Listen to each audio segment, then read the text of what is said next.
Welcome to Inspire Me with Jay.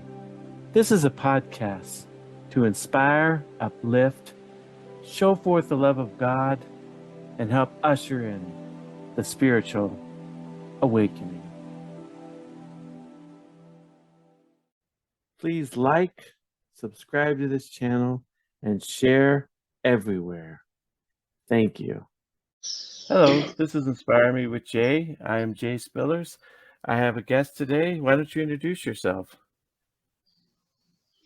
Okay, thank you, sir, for your time. My name is Oteng Montshiti.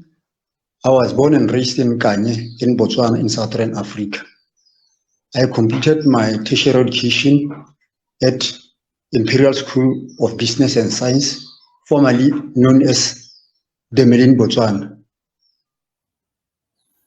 I completed my advanced diploma in marketing management, and I'm also a graduate of information communication technology. I am an author of Christian books, both fiction and non-fiction. You wrote a book on child development. Yes, sir. Why don't you tell us about the book on child development that you wrote? It's called Never Give Up on Them, I think. Yeah, I wrote that book under Netherlands.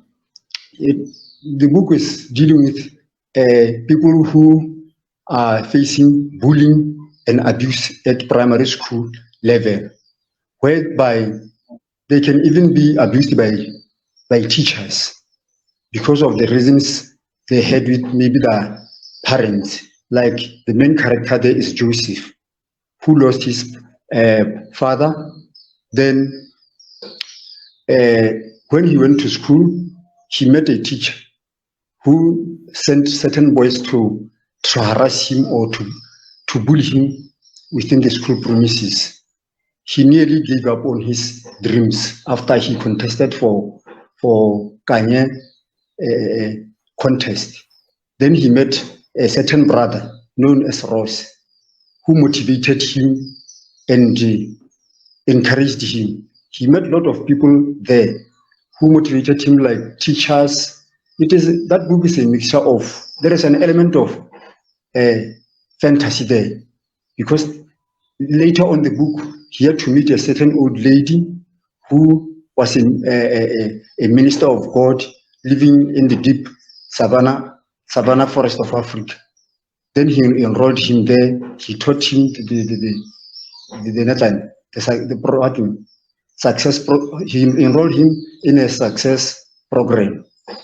Like, he was taught to never give up on his dreams, to never listen to the voice of the discouragement, to always focus and overcome his fears. And then from there, he even met professionals, because I have to balance it, to tell people that people need both spiritual counseling and professional counseling. They are very important in individual development. But ultimately, he gained confidence and went back to the contest and win it. And then he forgave those people, those young boys that were harassing him. Is this a work of fiction, or is this a true story? No, it's just a work of fiction, but it's based on some element of my life somehow. But I only characterized things and add some element of fiction there. It's basically about him overcoming obstacles of being abused and bullied and things like that, right? Yes, sir. So what happened in your life that you were able to overcome obstacles in your life? Okay, according to my mother, when 2 or 3 months after I was born, my father kicked my mother from their home. Then he came in. My father was coming from a certain village called Mulepulul. They separated ways, and my mother came to Kanye, where I grew up, called a a rebellious child, because little did not know that I lacked a fatherly love. Even at school, I was stubborn. I was regarded as a stubborn child until I met a certain teacher who, treated me like one of her own. Then that character just dropped because of her love. She treated me differently, not like other teachers. Other teachers, they were just saying, this child is a stubborn child, blah blah blah. That one he identified, or this child, he lacked fatherly love. So she treated me she gave me that love that he filled that vacuum. Okay, after completing my Cambridge, life was difficult because I come from a very poor family, a single parent family. I have to because of peer pressure, I lost lots of opportunities. I end up drinking alcohol, engaging in all sorts of things like alcohol. I even tested smoking to the level whereby I nearly gave up in life. I remember at one time, no one was around at home. I picked a rope and nearly committed suicide. Just something just came to my mind. Something came to my mind telling, where are you going? If you kill yourself, where are you going? Then I just removed everything. Later on, around 2012, I met a certain man of God. Then I become, I think, a child of God. That's when I realized that I have that potential. He even told me, already, if you can use your life experience, you can change other people's lives. How old were you when you became a believer? It just happens because when I was nearly 9 years old, I had I think it was a vision. I just remember it when I became a covenant child of God, an encounter which manifested after many years, more than 20 years. I was invited there. I was a drunkard by then. That man just prayed for me, and that addiction, God intervened. It was broken even up to today.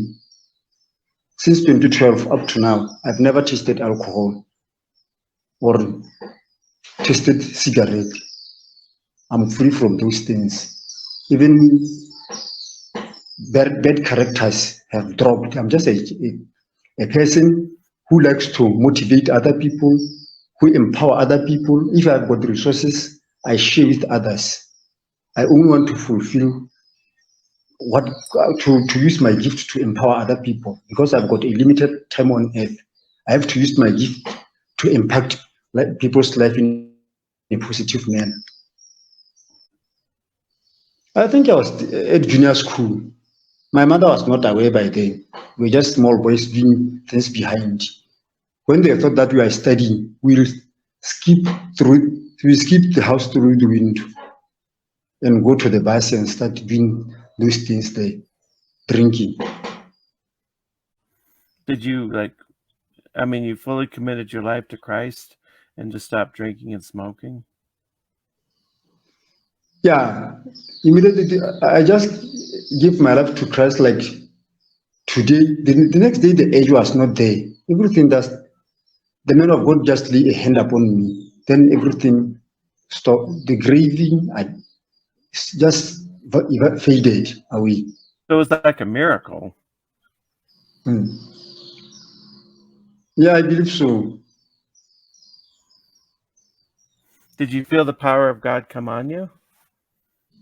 No, nothing just happened. He just laid a hand upon me. He said, "No, you are delivered, my brother. God has corrected you. Has corrected the addiction. You are free. Just go and follow. Just follow Christ. Everything will fall into place. He will restore your life." And I believe I have seen where God is busy restoring everything that I've lost during those years, sitting under influence of addiction. So is the point about like never giving up on children is to win them over through love and understanding and compassion? Yes, sir. So what are you doing currently right now? Currently, right now, I'm just writing books, Nathan. Like I've said earlier, writing books, moving around, motivating people as a motivational speaker. Hmm. And sometimes I go around our locality and preach the gospel. What is like some of the things you say to help motivate people?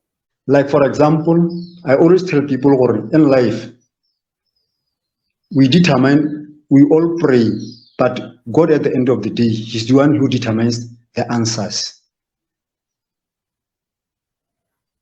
For example, I may ask for a car, but God will realize, this person is not yet ready to own a car. Or maybe He sees that this car may be a trap to kill you, then He will withdraw that thing. Or maybe God is withdrawing that blessing because we are not praying according to His will. Because our lives, when God created us, He created us for a purpose. Everyone has a purpose to fulfill under heaven. When you pray, there are three things that determines your answer. Is the timing correct? Season and your purpose. If the timing is not right, God cannot bless you. The time has to be right, and the season must be right. And you have to pray according to your purpose first. Let's say I'm an evangelist. Now, God has let me go. Let's say, for example, for myself, for example, God has called me into politics. I have to pray according to God. No, God, provide me with a car for political campaigns so that I can conduct political rallies and stuff like that. If I pray for businesses now, it is contrary to what God has programmed concerning my life. That's why most of us, we don't find the answer. But God is always ready to release blessings. But if the three factors are not there, He cannot release blessings. According to Ecclesiastes 3, chapter 1. Chapter 1, verse 1. That is where the secret of answered prayers are. Well, I heard a pastor say one time that God always answers your prayers, but sometimes it's yes, no, and sometimes it's wait. Hey, yeah, like what you have just said. Sometimes God can, or sometimes God does not reject things like us. He just withholds things until you. God, the first thing as a Christian that you have to build is your relationship with God. When you have got a relationship with Him, He's going to reveal your purpose. Then you are going to pray according to your purpose. The problem now is we only want to pray, but we don't know our calling or our purpose on earth. God look at those three factors, principles. And also, I always tell people, never give up until Jesus Christ says so. Keep on trying, keep on pushing until God says no. But you have to push, you have to be persistent. And also, we have to realize one thing, or when you enter into your season, God always uses someone to introduce you into your season or to push you into your season. There is no self-made person under the sun. Like right now, you are interviewing me. God is using you to push me into my purpose. Being able to go into God's purpose for you, you were able to go to college and study there. Do you think that had someone not come into your life that would have motivated you, you probably wouldn't have went to college? Yeah, I think if no one was there to motivate me, or God did not use someone. I might not even have a purpose right now. I'll be confused doing things that are not even acceptable in the society. Doing those things, drinking. I think it'd probably be important to say that it's never too late and you're never too old to turn your life around and turn it to God, right? Absolutely. So you're doing a lot of evangelistic work. Do you go around and do like evangelistic crusades and where you are? Yeah, mostly I go to church during the weekend. I move around the village, and I'm using my political aspiration to. I'm also in politics. I'm using that platform also to preach Christ at the same time. So what are like your political aspirations? I want to see myself one day being in the parliament. Right now, I'm contesting for at council level. I agree in the agenda of God. You have to start somewhere small for training purpose. I don't want to skip stages. But where you are, is there a strong Christian influence? No, What are most of the people religiously? no, they are much more into culture, but slowly you are getting there. The traditional people. Do they practice like animism? No, they are practicing the African tradition. They believe much more into ancestral spirits. So you're probably trying to just tell people about Christ, and a lot of people may not have a lot of knowledge about Christianity. Yeah, I always preach to them, but they are getting there. They are listening. We know that changing someone is a process. You don't expect or someone can just dump his culture today and tomorrow be following Christ. There are steps, or you have to disciple that person. Yeah, well, thanks for coming on today. Is there like a final word you'd like to leave with the audience? Okay, I would like to say thank you for giving that for offering that rare privilege or opportunity to interview me. And I say, please support me in any way you can. You'll be supporting my ministry pertaining the kingdom of God. The more you support me, is the more, or buy my books, is the more the information in that book is getting spread to the four corners of the earth. You are spreading Christ, and that is the best thing that they can do for me. Okay, well, thanks for coming on today. Thank you for your time. Have you ever wondered whether the Bible was compatible with a near-death experience? In my book, Heaven's Truth, the parallels between the Bible and the near-death experience, your faith will be strengthened while you support this channel. In Heaven's Truth, you will learn about near-death experiences and other similar experiences in the Bible. Support for the Bible contained in NDEs, a central theme that runs through both the Bible and NDEs, how the NDE brings the Bible to life for these modern times, evidence for both the Bible and the NDE, and much more. Great book. Spillers does an excellent job weaving the relationship between NDEs and the scriptures. 5 stars on Amazon, available on Amazon.